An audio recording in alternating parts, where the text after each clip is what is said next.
Na Balkanskom frontu za glavnokomandujućeg izabran je Oskar Poćorek. On odlučuje da zavara Srbiju i stavlja mali deo snaga kod Save i Dunava, dok sa 250.000 vojnika kreće preko Drine. Austro-ugarsku vojsku sačekuje oko 280.000 Srba i oko 50.000 Crnogoraca. Na Tekerišu, na padinama Cera, u ponoć 16. avgusta sudarile su se jedinice Stepe Stepanovića sa Poćorekovom kaznenom ekspedicijom. Nakon nekoliko dana borbe na bojištu je ostalo oko 23.000 austrijskih leševa i oko 16.000 srpskih. Austro-ugari su se pretvorili u jednu neorganizovanu rulju koja je gledala kako da se dočepa svoje strane Drine. Dr. Rudolf Archibald Reis došao je u Srbiju da istraži zločine koje je počinila austro-ugarska vojska nad srpskim stanovništvom. Rezultati su bili zastrašujući. Oko 15.000 staraca, žena i dece bilo je mučki ubijano, zaklano, spaljeno od strane Austro-ugara. Oni su uništavali sve na što su naišli u Srbiji.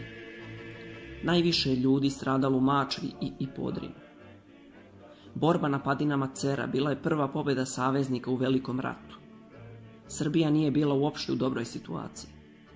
Bugarska je samo čekala priliku za ponovni rat sa Srbijom. Saveznicima ne ide dobro. Pretrpeli su neuspehe u pograničnim borbama. Francuska vlada je izbegla u Bordeaux. Kod Kannenberga Rusi su doživjeli katastrofu. Više nema predviđanja da će se rat završiti za 6 nedelja, koliko su saveznici prognozirali. Da bi rasteretili svoje frontove, i Rusija i Francuska traže od slabašne Srbije da napada. Kod Srba svaki 4. vojnik nije imao pušku. Stanje je bilo očajno. Rečeno je da ofanziva bude u pravcu Slavonije i Ugarske. U savezničkim predviđanjima i planovima Srbija uopšte ne postoji. Srbiju su u Antantu prihvatili samo kao pridruženu silu, bez obaveza i razumevanja. Više su se dodvoravali Rumuniji, Grčkoj, Bugarskoj, pogotovo Bugarskoj, koja traži najviše, a centralne sile i saveznici samo se utrkuju ko će više da ponudi. Predlog srpske vlade da je njihov ratni cilj ujedinjenje svih južnih Slovena dočekana je sa negodovanjem kod saveznika. Oni su smatrali da Austro-ugarsku treba smanjiti, ali ne i uništiti. 6. novembra počinje velika bitka na Marni, a 10 dana kasnije i na Kolubari. Srpskim jedinicama je teže. Nema granata. Municija kupljena godinu dana ranije još nije stigla. Srpske snage se povlače. Korak po korak i Austrijanci su došli do pola Srbije. Srpskim izaslanicima je naloženo da kupe municiju gde god nađu i da ne pitaju za cenu, jer ako municija ne stigne za nedelju dana, gotovo je. Austro-ugari su dešifrovali ove poruke, pa su još žešće napali. Srpska vojska je svoja ognjišta branila žestoko.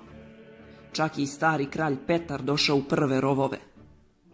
Napokon, iz Francuske stiže dugo čekana municija, ali na zaprepašćenje svih, municija nije odgovarala topovima koji su također kupljeni od Francuza.